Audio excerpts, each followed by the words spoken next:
அனைவருக்கும் வணக்கம். ஏன் மொழியியல் படிக்க வேண்டும்? மொழி சார்ந்த படிப்பு இரண்டு இருக்குது. ஒன்று மொழியை படிப்பது, மற்றொன்று மொழியை பற்றி படிப்பது. மொழியை படிப்பது அப்படின்னா என்னென்னா, ஏற்கனவே ஒரு மொழியில் எழுதப்பட்ட இலக்கண இலக்கியங்களை கற்று தேர்ந்து அதனுடைய இயல்புகளை ஆய்வு செய்து படிப்பது மொழியை படிப்பது என்பதாக கொள்ளலாம். மொழியை பற்றி படிப்பது என்பது ஒரு மொழி எப்படி உருவாகியது, அதற்கான பின்புலம் என்ன, அறிவியல் கருத்தாக்கங்கள் என்ன, ஒரு மானுட உலகம் எந்த அனுபவத்தின் வழியாக, எந்த கருத்தாக்கத்தின் வழியாக இந்த அனுபவத்தை உள்வாங்கி மொழியாக வெளிப்படுத்தி கொண்டிருக்கிறது, அதனுடைய அறிவியல் பூர்வமான தர்க்க ரீதியான காரண காரியங்கள் பின்புலத்தில் இருக்கிறவா, அதனுடைய உண்மைத்தன்மையை படிப்பது மொழியியல். மொழியியல் என்பது அறிவியல் பூர்வமாக அணுகி ஆய்வு செய்யும் ஒரு துறை. இந்த படிப்பு இப்போ சில படிப்புலாம் உங்களுக்கு ஒரு 50 ஆண்டு காலமாக அந்த மாதிரிலாம் இப்போ நிறையா வந்துட்டுருக்கு. இந்த படிப்பு 2000 ஆண்டுகளுக்கு முன்பு எப்பொழுது தொல்காப்பியம் தோன்றியதோ, எப்பொழுது சமஸ்கிருத இலக்கணத்துக்கு அஷ்டாத்தியாயி தோன்றியதோ அப்போதிலிருந்து இன்று வரை இந்த மொழியியல் என்ற ஒரு படிப்பு பல்வேறு கிளை சப்ஜெக்டுடன் தொடர்பில் இருந்து வெவ்வேறு படிப்புகளை புதுசாக உருவாக்கிய அந்த பெருமை இந்த மொழியியல் படிப்புக்கு உண்டு. 2ஆம் உலகப் போருக்கு முன்பு அது தத்துவம் என்ற படிப்பாக இருந்து, 2ஆம் உலகப் போருக்கு பிறகு அது ஃபிலாலஜி என்ற கட்டமைப்பிலிருந்து மாறி மொழியியல் என்ற ஒரு அறிவியல் சார்ந்த படிப்பாக இன்று மிக பெரும் கருத்தாக்கத்துடன் உருவாகி உலகம் முழுவதும் பல்வேறு நாடுகளில், பல்வேறு மாநிலங்களில், பல்வேறு பல்கலைக்கழகங்களில், பல்வேறு மொழி ஆய்வகங்களில் இதனுடைய இந்த மொழியியல் சார்ந்த படித்தவர்கள் பணி செய்யக்கூடிய சூழ்நிலையில் இருக்கிறது.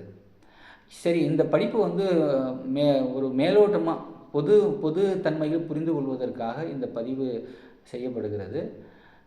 மொழியியல் ஏற்கனவே இந்த டிகிரியை எஜுகேஷனில் இருக்கிறவங்க முறையாக படித்து வந்து கொண்டிருக்கிறாங்க. அது கடந்து மற்ற துறைகளுடன் இணைந்து ஒரு அப்ளைட் டிசிப்ளினாக இது எப்படி உருவெடுக்கிறது என்பதை பொதுத்தன்மையில் சில கருத்துக்களை இங்கே பார்க்கலாம்.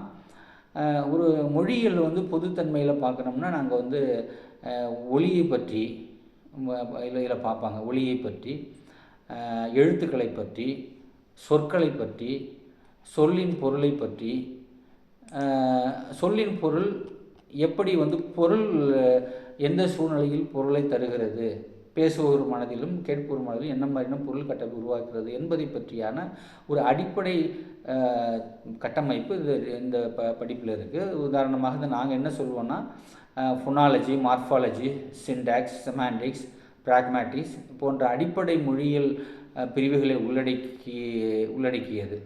இது கடந்து பல்வேறு கிளை பாடப்பிரிவுடன் தொடர்பில் இருக்கிறது. அதில் அதோடு இணைந்து ஒரு என்ன பார்க்குறாங்க அப்படின்னு ஒரு பொதுத்தன்மையில் நம்ம புரிஞ்சுக்கிட்டோம்னா, மொழி எப்படி உருவாகியது, மொழி உருவாக்கம் பற்றி, மொழி எப்படி உருவாகியது, மானிட உலகம் எந்த கட்டமைப்போடு இதை வெளிப்படுத்துகிறது, அதில் இருக்கிற அறிவியல் சார்ந்த பின்புலம் என்ன, உலகத்தில் இருக்க மிகப்பெரிய டிபேட் அதுதானே, மொழி உருவாக்கத்தினுடைய பின்புலம் என்ன, ஆர்டிஃபிஷியலுக்கும் நேச்சருக்கும் இருக்கிற டிபேட்டு தான் இந்த மொழியியல் படிப்புள்ள முக்கியமான களம்.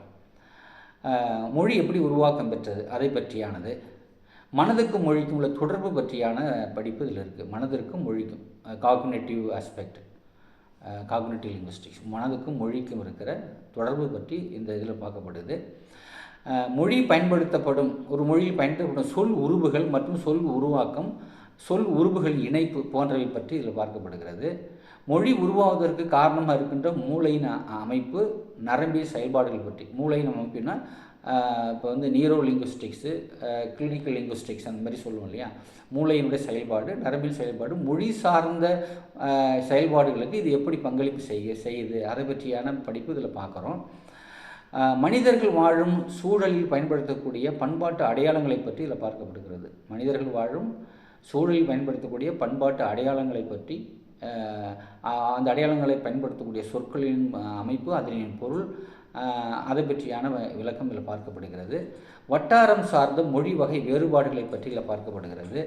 மனிதர்கள் வாழும் இடத்திற்கும் இனக்குழுவுக்கும் சார்ந்திருக்கின்ற மொழிகளின் செயல்பாடுகள் பற்றி, தொழில்சார் கலைச்சொற்களை பற்றி, மொழியை பாதுகாப்பது எப்படி என்பதை பற்றி, சொல் உருவாக்கம் மொழியில் எப்படி நிகழ்கிறது என்பதை பற்றி, சொல் உருவாக்கம் வேர்டு ஃபார்மேஷன் ஒரு மொழியில் எப்படி நிகழ்ந்து கொண்டு இருக்கிறது என்பதை பற்றி, மொழி பாதுகாப்பு, மொழி இழப்பு, மொழி தக்கவைப்பு, மொழி பாதுகாப்பு, மொழி எப்படி பாதுகாக்கணும், மொழி எப்படியாவது மொழி இழந்து போணுச்சுன்னா, லாஸ் நடந்ததுன்னா அதை எப்படி மெயின்டைன் பண்ணணும், அது மீட்டுருவாக்கம் செய்வதற்கு என்னென்ன வழிமுறைகள் இருக்குது, இதெல்லாம் மொழியில் படிப்பு சார்ந்தது.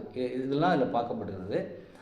இது மட்டும் இல்லாமல் மனிதர்களின் பேச்சு குறைபாடு, அதை சரி செய்யும் வழிமுறைகள், பிறப்பிலே இருக்கலாம், இல்லது வயது வந்த பிறகு இந்த மாதிரியான ஒரு இடர்பாடு ஏற்படுத்துனா அந்த இடர்பாடுகளை சரி செய்வதற்கு அது என்ன அறிவியல் சார்ந்த காரண காரியங்களும் மனதிலும் மூளையிலும் நரம்பிலும் என்னென்ன செயல்பாடுகள் பாதிக்கப்படுகிறது, அதை எப்படி மீட்டுருவாக்கம் செய்து பழைய நிலைமைக்கு கொண்டுள்ளலாம் என்பது பற்றியான ஒரு பியூர் மெடிக்கல் சார்ந்த ஒரு மெடிக்கலும் கிளினிக்கல் ப்ளஸ் லாங்குவேஜ் என்று சேர்ந்த படிப்பாக அதில் நம்ம பார்த்துட்ருக்குறோம்.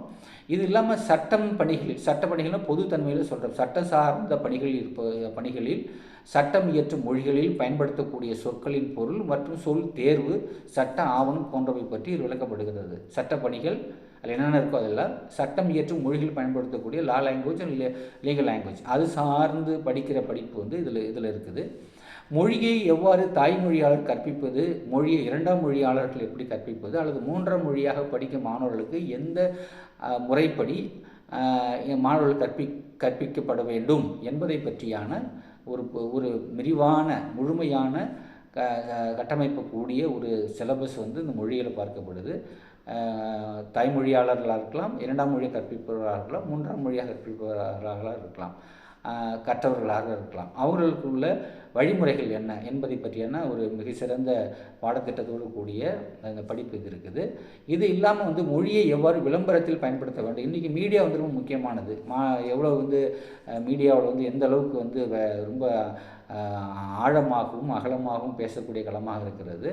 மாணவர்களுக்கு மொழியை விளம்பரத்தில் எப்படி பயன்படுத்தப்பட வேண்டும், மொழியை ஆட்சி மொழியாக எவ்வாறு பயன்படுத்தப்பட வேண்டும், மொழியை சூழலுக்கு தக்கவாறு எவ்வாறு பயன்படுத்தப்பட வேண்டும் போன்ற மொழி பயன்பாட்டு கட்டமைப்பை பற்றி இந்த பாடத்தில் விளக்கப்படுகிறது. இந்த சப்ஜெக்டில் ஆட்சி மொழியாக என்ன பண்ணணும், நம்ம என்ன செய்யணும், மொழியை சூழலுக்கு தக்கவாறு பயன்படுத்த வேணும்னா நம்ம என்ன பண்ணணும், விளம்பரம் சார்ந்த அட்வர்டைஸ்மெண்ட் சார்ந்து இருக்கிற விளம்பரமே மொழியினுடைய வீரியம் தானே, அதை எப்படி பயன்படுத்த விட வேண்டும் என்பது பற்றியான இந்த படிப்பில் பார்க்கப்படுகிறது.